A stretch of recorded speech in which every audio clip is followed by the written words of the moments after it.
Welcome back to the deep dive. We have a really fascinating stack of research on the desk today.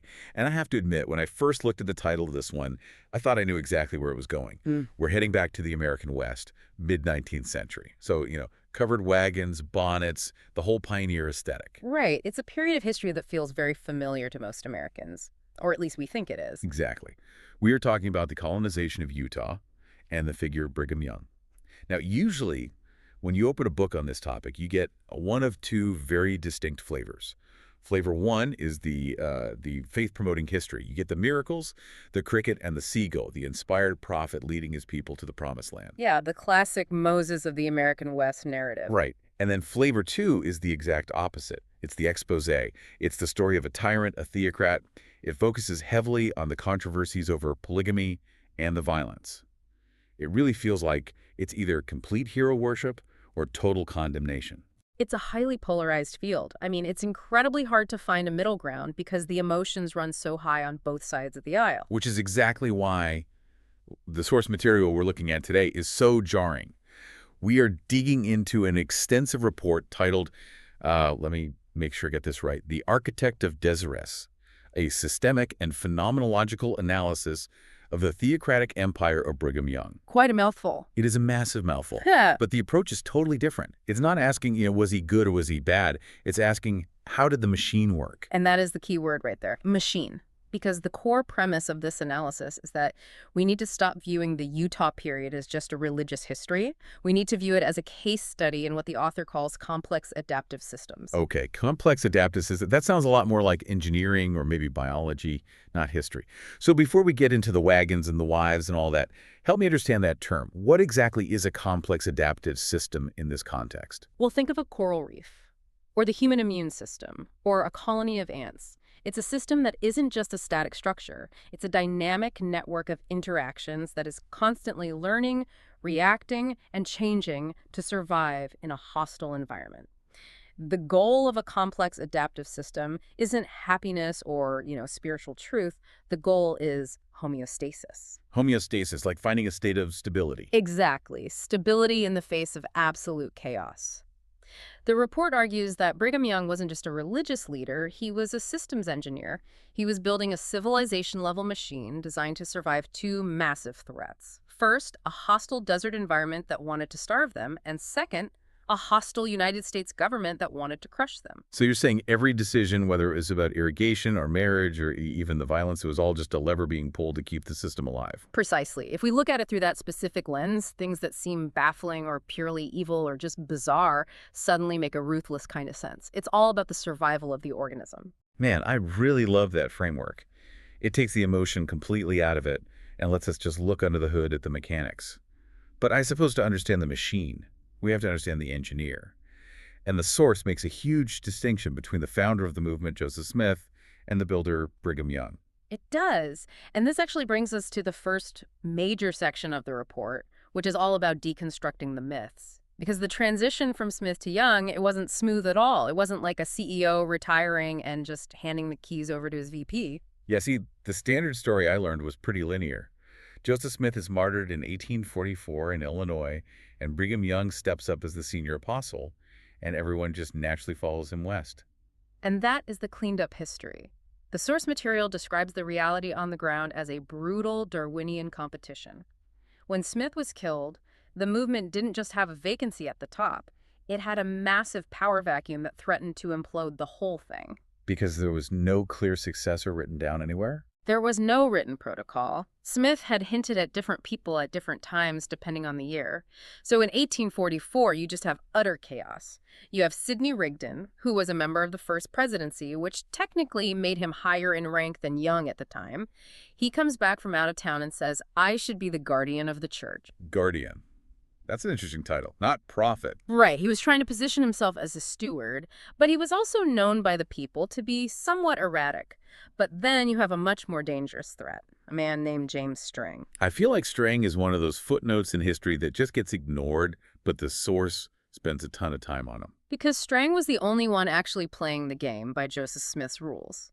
You see, Smith was a visionary architect. He built the entire movement on magic, on new scripture, on physical artifacts. Strang understood this perfectly. He didn't just stand up and say, "Hey, vote for me." He claimed to have a letter written by Joseph Smith naming him as the successor. Like a forged letter. Most likely, yes, but it looked highly convincing to the people.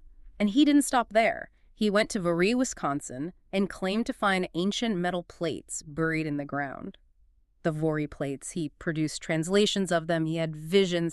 He was basically mimicking the mystical charisma of the founder. Oh, wow. So if you're just a regular believer in 1844 and you are totally used to a prophet who finds buried plates and talks to angels, Strang looks exactly like the real deal. Exactly. He was offering a continuity of the magic. Brigham Young, on the other hand, had zero magic. He didn't have a letter, he didn't have buried plates, he didn't have sweeping visions. So how did he win? If he couldn't out-mystic James Strang, what was his actual play? He changed the game entirely. He realized he couldn't win on charisma, so he won on structure. Young was the president of the Quorum of the 12 Apostles, so he argued that the keys of the kingdom weren't held by one single man, but by the body of the apostles. He essentially turned the quorum into a corporate board of directors. That is a massive pivot. It's moving from a cult of personality straight into a corporation. It is. The source calls it a victory of structure over ideology. Young out-organized them. He leveraged the vast missionary network, which the apostles controlled, to whip the votes in his favor. But, and here's where the myth-making comes in, history needed a much better story than Brigham just whipped the votes. Ah, you're talking about the Transfiguration event. Yes. This is one of the most famous stories in all of Mormon history. The story goes that at a massive outdoor meeting in Nauvoo, right after Smith's death, Brigham Young stood up to speak to the crowds. And as he spoke, the crowd saw him physically transform. His face supposedly looked exactly like Joseph Smith's face. His voice sounded like Joseph Smith's voice. So it was a miracle confirming he was the guy chosen by God. That's the story that ended up in all the official history books. But our analyst calls this an act of mythopoesis, myth-making. Because if you actually look at the contemporary diaries written on that exact day, and there are plenty of them, not a single person mentions it. Wait, really? Nobody went home and wrote down, "Hey, saw a miracle today, Brigham turned into Joseph." Not one. They wrote things like, Brigham gave a good speech, or the Spirit was with him. The elaborate stories of the Transfiguration don't actually start appearing in the written record until years later, often decades later, mostly in memoirs. So why did the story even emerge in the first place? Well, the source argues it served a vital systemic function. The people were deeply traumatized. They had just lost their charismatic father figure to a violent mob. They were terrified of the future. The system needed a bridge to legitimize the new leader, this gruff, pragmatic, bureaucratic carpenter. So the myth evolved organically to retrofit a divine seal of approval onto what was essentially a political victory. It healed the trauma. It made it emotionally okay to follow the bureaucrat because, in their minds, God made him look like the prophet for a second. Exactly. It legitimized the change in the operating system, and that change is absolutely crucial to understanding everything that follows in the colonization period.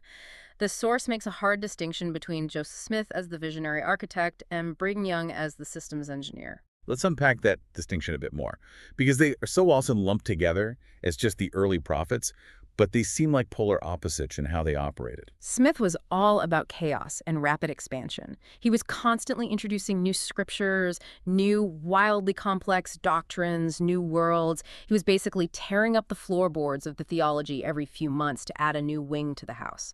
It was exciting for the followers, but it was highly volatile. It was fundamentally unstable. And Young. Young was all about order. He stopped the rapid theological expansion. He didn't produce a Book of Mormon. He produced canals. He produced the ZCMI cooperative store. He produced the Salt Lake Tabernacle. It sounds a lot like the difference between a startup founder who sleeps on a beanbag and has a million wild ideas and the seasoned CEO the board brings in later to make sure the company actually turns a profit and doesn't go under. That is the perfect analogy. The source argues that for the movement to actually survive the trek west and the brutal colonization of the desert, it had to switch operating systems. It had to switch from volatile creativity to rigid defense. Rigid defense. That sounds pretty intense. It had to be intense. In the Great Basin, you can't eat revelations. You eat corn. And to grow corn in a high desert environment, you need irrigation. And irrigation requires absolute, precise, and unwavering cooperation. If one guy decides to hoard water upstream, the entire village starves. So obedience stopped being just a spiritual requirement for getting into heaven. It became a very real requirement for hydraulic survival. Hydraulic survival. So the theocracy wasn't just about a power-hungry guy wanting control for control's sake. It was literally the only way to manage the water rights so people didn't die. It was certainly the most efficient way to manage it. The source argues that the harsh environment heavily selected for a high control system. If they had a pure democracy, they would have debated the water rights in committees until the crops died in the sun. The theocracy simply pointed and said, dig the ditch here, right now, and because of that, they lived. Okay, so they survive the trek, they get to the Salt Lake Valley in 1847. And this is where the geopolitical ambition section of our outline really kicks in. Because I think most people today view the pioneer trek west as a migration within America. Like, go west, young man, expanding the frontier. But it wasn't, and this is a critical point the source emphasizes. This trek was an act of geopolitical secession. When they arrived in the Salt Lake Valley in July 1847, they were not in the United States. Right, because the Mexican-American War was technically still happening. Exactly. They were entering sovereign Mexican territory. Young wasn't looking to build a neat little state within the U.S. framework. He was looking to build a sovereign nation state in the power vacuum between a weak, distant Mexican government and a distracted American one. And the map in the report really reflects that ambition. It shows the proposed borders of the state of Deseret. And it is not the neat square Utah we see on maps today. Oh no, it was massive. The proposed state of Deseret covered all of modern Utah, most of Nevada and Arizona, huge chunks of Colorado, New Mexico, Wyoming, Idaho, and crucially, a large part of Southern California. It included San Diego. He wanted a seaport. A sovereign nation needs access to the sea for international trade and for bringing in immigrants. He was quite literally building an empire. The source calls this his imperial dreams. He wanted to control the entire Great Basin and the corridor all the way to the Pacific Ocean. Well, that puts the entire conflict with the U.S. government in a totally different light. It wasn't just, hey, we don't like your weird religion. It was, wait a minute, you were claiming half the continent. Exactly. Washington looked west and saw a theocratic king claiming a territory larger than Texas. And speaking of kings, we really have to open the file on the Council of 50. Yeah, this is one of those things that sounds like a late-night internet conspiracy theory. A secret shadow government ruling the desert. But the source treats it as hard historical fact. Because it is historical fact. The actual meeting minutes of the Council of 50 were only released by the Church History Department a few years ago. For over 160 years, they were locked away in a vault. And honestly, for good reason. What were they actually discussing in these meetings? Well, treason, arguably. This was a governing body originally established by Joseph Smith, but fully weaponized by Brigham Young. Its official name was, and get ready for this, the Kingdom of God and His laws with the keys and power thereof, and judgment in the hands of His servants, Amen Christ. Really rolls off the tongue. Very catchy. But the core purpose of the council was to be the literal government of the Kingdom of God on earth. They deeply believed the U.S. government was irredeemably corrupt and on the verge of total collapse. And remember, the Civil War was brewing, so it wasn't a crazy thought. They intended to be the fully formed political structure that would simply step in and rule when the nations of the world fell apart. So while the mainstream church handled baptisms and Sunday meetings and choirs, the Council of 50 handled diplomacy, armies, and civil laws. Correct. And it included the concept of theodemocracy. In the council meetings, Brigham Young wasn't just sustained as a prophet. He was officially crowned as king, priest, and ruler. Like, literally given a crown. Yes, the ambition was total. They were managing complex relations with Native American tribes, not just as missionary work to save souls, but as strategic diplomatic alliances against the United States. That is a very bold strategy. The source notes that Young's famous policy regarding the Native Americans, which was, it's cheaper to feed them than to fight them, is often viewed today as a humanitarian stance. And to be fair, compared to the extermination orders of some U.S. generals at the time, it was, but structurally, it was a bribe. He wanted the Utes and the Shoshone to be completely dependent on Mormon food supplies and loyal to Deseret so they could act as a buffer state against invading U.S. troops. It's classic empire building. You establish buffer states, forge military alliances, centralize all the control. Exactly. And that brings us to the core of the report's analysis. How did this entire system actually function on the inside day to day? The report uses what it calls a multi-lens analysis. It breaks things down into sociological, economic, and linguistic lenses to show how Young completely re-engineered daily human life. Let's start with the sociological lens, and the really big one here, polygamy. Or, as the report aggressively reframes it, polygamy as infrastructure. That is a very, very unromantic way to look at marriage. But it is absolutely essential for understanding the system. We almost always get bogged down in the morality of it or the theology of it. But the source asks a different question. What did polygamy structurally do for the stability of the ruling hierarchy? Well, first off, there's the sheer scale of it. There's a persistent myth out there that it was really only 2 or 3% of the population practicing it. And the source completely debunks that.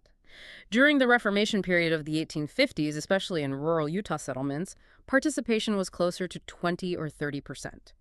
But the crucial data point is who was practicing it. It wasn't optional for the elite, it was mandated for the leadership. So it was like a badge of rank in the system. It was a very visible test of loyalty, and it was a brilliant consolidation of power.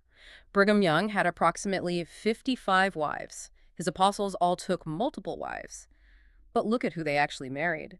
They married each other's sisters, each other's daughters, and the widows of previous leaders. Oh, I see. So it created a massive kinship network. A massively tangled web of blood and marriage. The source argues this made the leadership essentially unbreakable from the inside. In a normal secular government, a charismatic general might launch a coup against the president. But in Deseret, if an apostle decides to betray Brigham Young, he isn't just betraying his boss. He's betraying his father-in-law, his brother-in-law, and the literal grandfather of his own children. It effectively eliminated the possibility of internal political threats. It froze the hierarchy in place. It created a dynastic aristocracy. And you see the exact same names appearing in top leadership positions for the next 100 years. The Cannons, the Smiths, the Youngs, the Pratts, the Snows. It wasn't just simple nepotism, it was structural safety. But there has to be a cost to running a system like that. A massive human cost. For the women, it created an incredibly rigid, often painful hierarchy within the home. First wives versus plural wives, and it created intense daily competition for scarce resources and affection. And for the broader society, it created a dangerous class of what sociologists call lost boys, young men who couldn't find wives because the older, wealthy elite were hoarding all the marriageable women. That is a historical recipe for severe social unrest, which the system had to constantly manage and suppress. That makes a lot of sense. Yeah. Let's switch gears to the economic lens. Earlier, you mentioned the ZCMI. Right, the Zion's Cooperative Mercantile Institution. This is a perfect example of theocratic mercantilism. Young knew that if his people bought their plows and boots and fabrics from Gentile merchants, meaning non-Mormons, their hard currency, the actual gold and silver, would leave the territory. The system would bleed out financially. He wanted autarkia, total, absolute self-sufficiency. Right. So he created a closed economic loop. You sell your surplus grain to the church. You buy your winter boots from the church.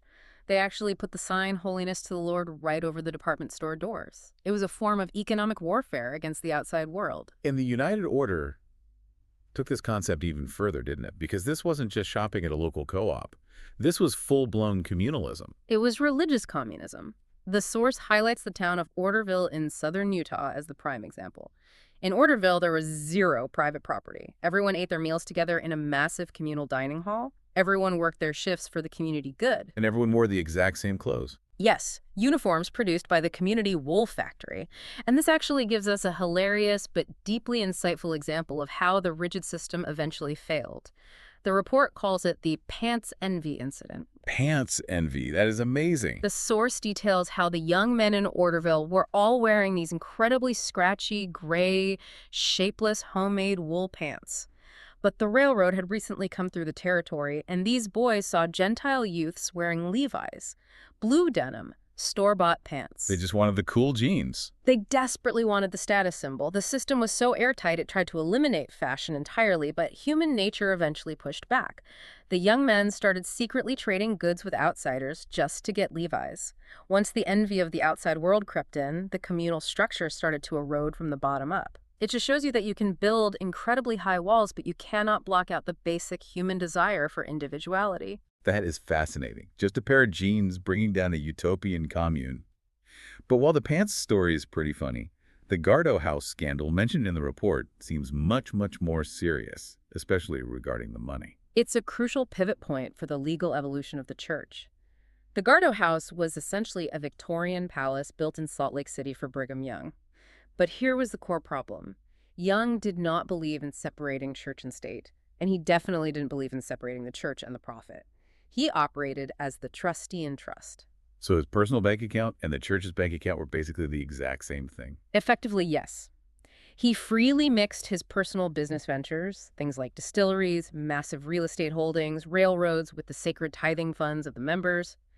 When he died in 1877, it created a legal nightmare. His heirs, some of whom had actually left the faith and hated the church, sued the estate. They said, hey, that's Dad's money. We want our cut. The church countered and said, no, that's the widow's mite. It belongs to God. That must have been a spectacularly messy legal battle. It was front-page news across the country, and it forced the church to fundamentally evolve. To protect the remaining assets from the heirs and the government, they had to legally and permanently separate the prophet's wallet from the church's treasury. This crisis led directly to the creation of the corporation's soul. That's the legal, highly structured corporate entity that actually owns everything in the church today. So the massive, incredibly efficient corporate structure we see in the modern church Was born entirely out of the absolute chaos of Brigham Young's estate. It was a defensive evolution to survive a crisis. Wow. Okay, we have one more lens to look through before we get to the really dark stuff, the linguistic lens. And this focuses on the Deseret alphabet. I've seen pictures of this online. It looks like an alien code. Why on earth would a busy man who is trying to build an empire and manage 55 wives waste his time reinventing the ABCs? I know, it really does look like a sci-fi script. Young commissioned a completely new 38-character phonetic alphabet to replace the standard Latin alphabet. He spent thousands of dollars, which was a fortune back then, casting custom type for printing presses. Now, the stated goal, the public relations reason, was to help the influx of foreign immigrants learn English phonetically. But the source suggests there was a second-order goal here. Yes. Cognitive isolation. Think about it. If you successfully teach an entire generation of children to read only the Deseret alphabet, what can't they read? They can't read the New York Times, they can't read anti-Mormon pamphlets, they can't read anything printed outside of Utah. Exactly. It creates a walled garden for the human mind. In software terms, it's a hard fork of the culture. If it had actually worked, Young would have created a population that was functionally illiterate to the outside world, but highly literate within his own tightly controlled system. Yeah. It is a brilliant, truly terrifying concept of information control. It's literally like 1984, but happening in 1850. It eventually failed because the school teachers absolutely hated it, and it was just too expensive to print every book twice. But it perfectly reveals the staggering ambition of the engineer. He didn't just want to build cities. He wanted to redesign reality down to the very letters on the page. Okay, we have to turn the page now to the most difficult part of the report, Section 5. The dark side of system defense. Because a system this rigid, operating under this much external pressure, inevitably turns to violence to maintain itself. It does. And the source analyzes this violence not just as, bad men doing bad things in the desert. It views it as a systemic output.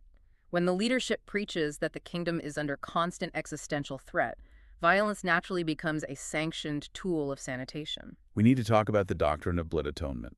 This is the heavy rhetoric of the Reformation period around 1856 to 1857. Young and several other top leaders preach from the pulpit that some sins, specifically things like apostasy, adultery, or murder, were so serious that the blood of Christ wouldn't cover them. The sinner had to literally have their own blood shed on the ground to be saved in the afterlife. Now, I've read modern apologists who argue, hey, that was just hyperbole. It was just aggressive fire and brimstone frontier preaching to scare people straight. The source analysis cuts right through that defense. It points out that it doesn't actually matter if it was meant as rhetorical flair or literal doctrine. What matters is the climate it systematically created. It created a pervasive culture of terror and vigilance. And people actually acted on it. Yes, they did.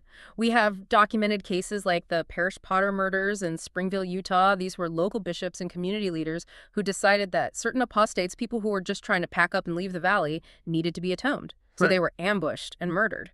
Did Brigham Young order that specific hit? Like, is there a paper trail? There rarely is. The evidence suggests the local leaders interpreted the violent rhetoric from Salt Lake as a license to kill. And this introduces the systemic concept of plausible deniability. The system is designed to work exactly like this. The leader creates the immense pressure and provides the theological justification. He says, cut off the dead branches, the subordinates hear that and execute the violence, and the leader gets to keep his hands perfectly clean. We see that exact same dynamic with the group known as the Danites. Right. The Danites were essentially a frontier vigilante group, and figures like Bill Hickman served as the muscle, the enforcers. Young could publicly, legally deny to ever ordering assassinations.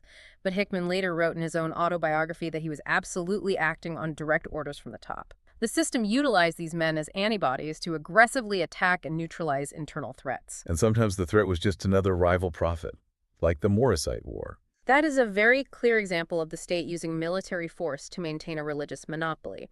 Joseph Morris was a rival prophet who gathered his own followers at a fort near Ogden. Now, in a free, democratic society, you just ignore a guy like that. But in a theocratic system desperately seeking homeostasis, he is a cancer. So the territorial militia was sent in to besiege their camp. Morris was shot and killed. The threat was violently excised from the body. But the ultimate tragic explosion of this pressure cooker was the Mountain Meadows Massacre. We really can't talk about this era without facing that event. We can't. 120 men, women, and children on a wagon train from Arkansas, completely massacred by a Mormon militia in southern Utah on September 11th, 1857. How does the systems engineer lens explain a massacre of that horrific scale? It strongly argues against the single villain theory. The church historically pinned it all on John D. Lee, the local leader who was eventually executed for it. But the report says it was the direct result of systemic panic. Young had just declared martial law. He had spent months preaching that the U.S. Army was marching west to wipe them all out. He had deeply conditioned the people to see any outsider as an immediate existential enemy. So when the Fancher Party rolled through the territory, and some of them were shouting insults and acting aggressive, the local leaders, who had been primed with years of blood atonement rhetoric and who were absolutely terrified of the approaching federal army, they just snapped. They interpreted the passing wagon train as the vanguard of a military invasion. The source argues that Young is structurally culpable. He built the high-pressure boiler, he wired the safety valves shut, and he cranked the heat to maximum. When it finally exploded, he didn't pull the trigger himself, but he undeniably designed the conditions for the explosion. that is a really heavy realization. And the hierarchy of violence in Deseret wasn't just about religious obedience. It was deeply tied to race, too. The report has a specific racial lens section. It does. Deseret was a legally codified white supremacist system, even by the standards of the mid-19th century. We mentioned the Native American relations earlier. It was a manipulative military alliance. But the territorial legislature also passed the Act for the Relief of Indian Slaves. This law legally codified the purchasing of Native American children as indentured servants for up to 20 years. And it was framed as saving them. Always. The rhetoric was, we are buying these children from the Ute raiding parties to save them from being killed or sold to Mexico, and we will raise them in our good Christian homes. But in practice, it entirely stripped them of their heritage. It was cultural genocide framed as frontier charity. And then there's the issue of African slavery. Utah was actually the only Western territory to legally enshrine African slavery. Brigham Young firmly affirmed the priesthood ban for black members based on the theological curse of Cain. The source argues this wasn't just inherited prejudice, it was system maintenance. It structurally reinforced the hierarchy where the white Mormon male was the supreme king and priest, and everyone else, women, Native Americans, black individuals, were strictly placed in subservient support roles. It also helped attract wealthy converts from the American South. It solidified the entire social order. Okay, so we have this intense, high-pressure, violent, incredibly ambitious closed system, but then the external reality finally crashes in. The U.S. Army actually arrives in Utah. And this brings us to Section 6, second-order thinking, and all the unintended consequences. This is where the report's analysis gets truly brilliant. First-order thinking is just solving the immediate problem staring you in the face. Second-order thinking is dealing with the massive mess your initial solution just created. The immediate problem was the Utah War of 1857. President Buchanan officially sends the U.S. Army to install a non-Mormon governor. Young reacts with what the source calls the Sebastopol policy. Named after the famous Russian scorched earth tactic used in the Crimean War, Young ordered the complete evacuation of Salt Lake City. 30,000 people packed up and moved south to Provo. Paint the picture for us of what that actually looked like. Imagine walking into a pioneer home in Salt Lake in 1858. The family is totally gone, the furniture is gone, but right in the center of the wooden floor is a large pile of dry straw and kindling. And a few men were left behind in the empty city with torches, ready to burn every single house, farm, and temple to the ground the second the army tried to occupy the city. A total, if we can't have it, nobody can mentality. It was an absolutely fanatical bluff. But let's look at the first order effect. It actually worked. It completely scared the PR out of the U.S. government. Buchanan didn't want to go down in history as the president responsible for the deliberate destruction of an American city and thousands of refugees. So they negotiated a peace. The move south ended, people went home, and the city didn't burn. So it was a success. Short term, yes. But the second order effect was an absolute disaster for Deseret. The sheer, terrifying fanaticism of that move, the proven willingness to burn their own capital city, convinced the U.S. government that the Mormons were not just a quirky religious sect. It proved they were a dangerous, fanatical, anti-American state that had to be dismantled. So instead of the government just leaving them alone? The army stayed. They marched through the empty city and built Camp Floyd nearby. They established a permanent, heavily armed military occupation. And Congress, now thoroughly spooked, began a 40-year crusade of targeted legislation. The Morrill Act, the Poland Act, the Edmunds-Tucker Act, all explicitly designed to legally and financially crush the church. They seized assets, they disenfranchised voters, they jailed polygamists. So Brigham Young's extreme attempt to assert absolute sovereignty actually accelerated the total loss of his sovereignty. Exactly. The relentless pressure from the federal government, which was essentially invited in by that radical scorched earth stance, eventually broke the Theocracy's back. It forced the church to officially abandon polygamy in 1890. It forced the dissolution of their local political party. But, and here is the huge twist in the report, that intense persecution also fundamentally transformed the church for the better. Yes. This is the legal evolution phase. To survive those federal attacks on their property, the church had to stop acting like a rebellious kingdom and start acting like a compliant corporation.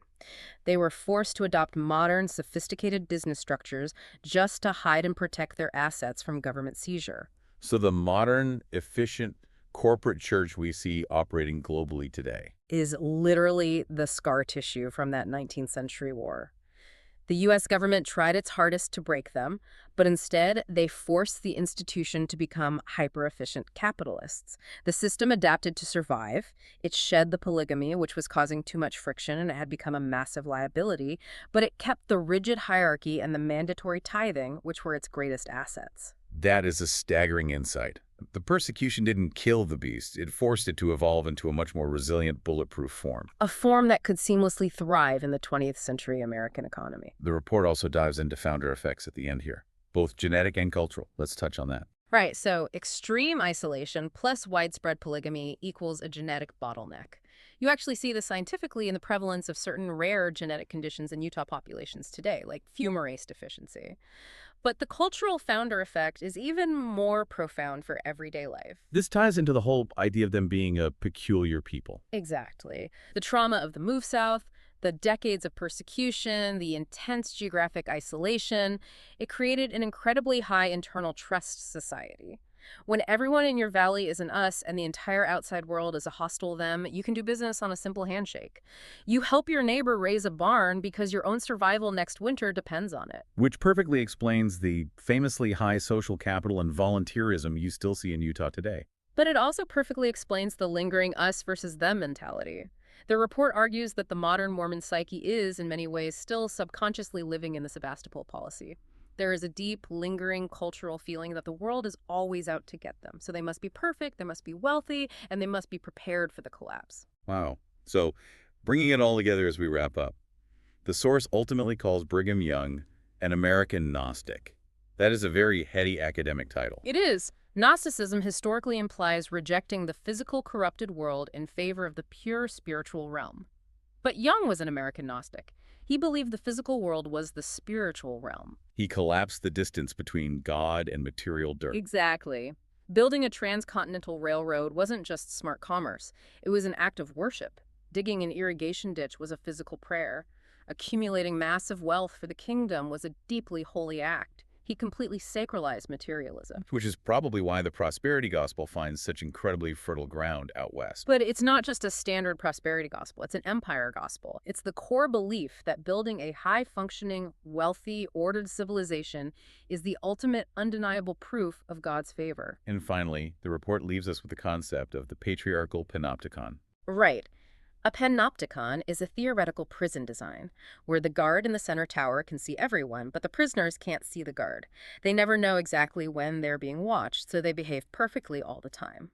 In Young's Deseret, through the block teachers, the local bishops, the interconnected neighbors, the system was always, always watching. It sounds incredibly dystopian. It does to modern ears.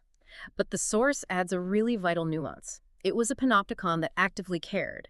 Yes, it watched you to punish you if you stepped out of line, but it also watched you to save you. If your barn burned down in the middle of the night, the panopticon knew immediately, and it sent the local quorum over the very next morning to rebuild it for free. So it's the ultimate trade-off. Total loss of personal privacy and individuality in exchange for total physical and social security. Security and community. In a harsh, unforgiving desert, that is a trade a lot of desperate people were more than willing to make. And honestly, it's a trade many people still willingly make today in various high-demand religions and communities. So the final verdict. Did the systems engineer actually succeed? Well, look at the historical scoreboard. The massive state of Deseret does not exist on any map. The Deseret alphabet is completely gone. Polygamy has been entirely disavowed. The communal united order is just a quirky footnote in history books. That's correct. In terms of his specific radical projects, he completely failed. But the institution survived, the underlying machinery he built, the corporate structure, the unbreakable hierarchy, the deep cultural identity.